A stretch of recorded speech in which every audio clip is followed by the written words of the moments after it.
Асхана әлеміне қош келдіңіз, қадірлі көрермен. Мен сіздермен тағы да кездескеніме өте қуаныштымын.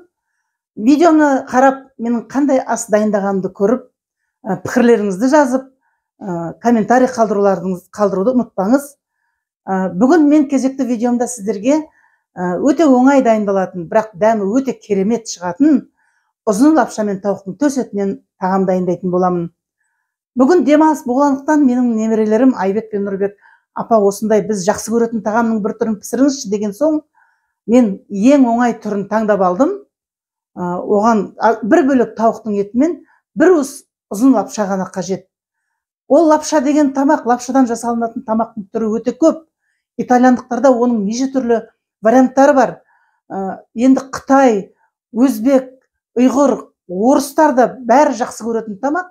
Ұлтына қарамай барлық ұлттарға ұнайтын тамақ.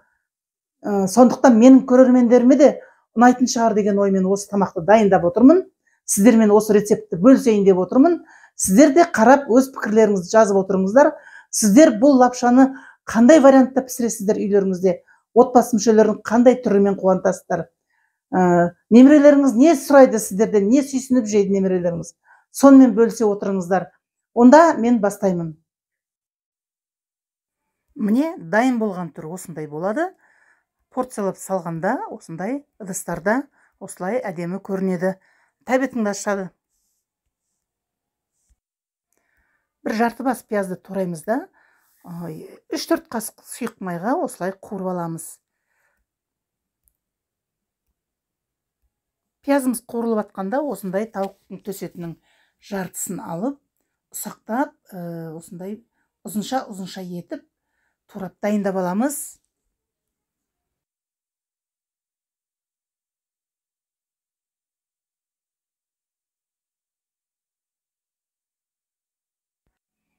Міне осындай ұзынша, ұзындығы бір 2-3 сантиметр, ол маңызды емес. Жіңішкелеу болса болғаны. Пиязымыз қуырылып болған кезде жаңағы туралған етімізді саламыз үстіне. Сөйтіп бірге араластырып қуырамыз. Су тартылғанша қуырып аламыз.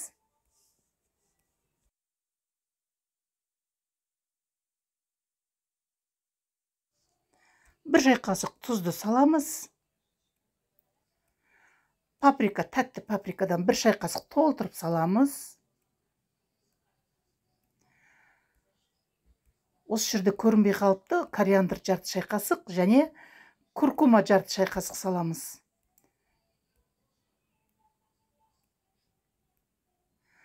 Бір шымшым зираны алып, осылай қолымызбен үйкелеп салып жібереміз.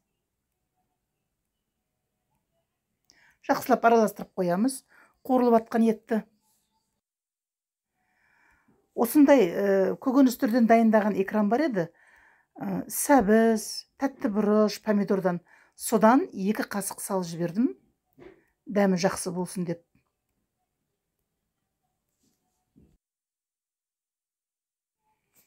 Бір шай қасықпен қант салдым.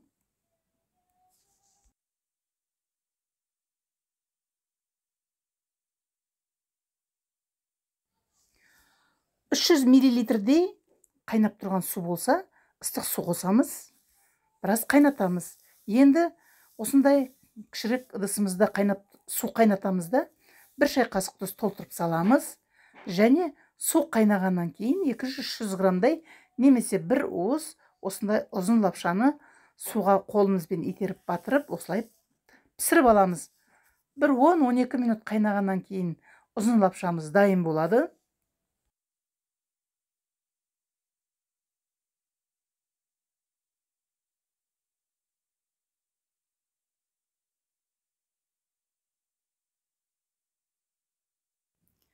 Міне, лапшамыз 10-12 минуттан кейін жақсы таза пісті. Оны сүзгішпен жақсылап сүзіп, кеңдеу ыдысқа салып аламыз.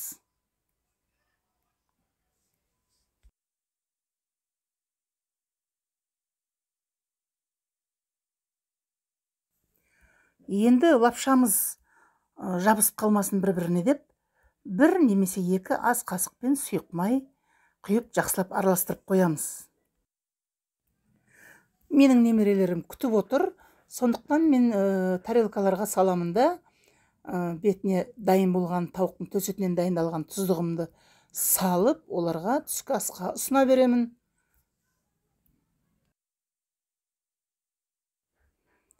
Міне бір уыс лапшадан осындай 3 порция тамақ шықты. Бетіне құйған тұздығым әлі де 2 порциясы артылды. Міне осылай дайындап көріңіздер. Отбасы мүшелерін қуанта беріңіздер. Міне менің екі экспертім дайын отыр. Менің дайындаған тамағымды қазір бұлар жейтін болады. Міне осындай тауықтың еті ұзын лапшамен дайындадым. Түскі асқа Нұрбек және Айбек қазір дәмін көретін болады. Ал давай, дәмін көріңдер. Қалай бопты апаның дайындаған тамағы? Апа, не деген керемет.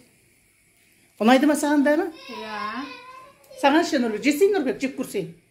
Жеп көріп айтыңдар, әшейін маған камераға айтпаңдар іштеме. Жеп көр, жей бер. Апа, тамам сәтті оқты.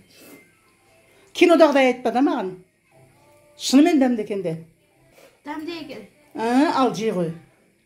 Дәмді болса, түскі астарың ас болсын, Айбек. Ас болсын. Жақсы, жей қойыңдар. Астарың дәмді болсын. Ас болсын. Менің алтындарым ғой, немерелерім. Айбек үлкені және Нұрбек. Қаны қол бұлғап қойыңдар менің көрермендеріме. Сәлем.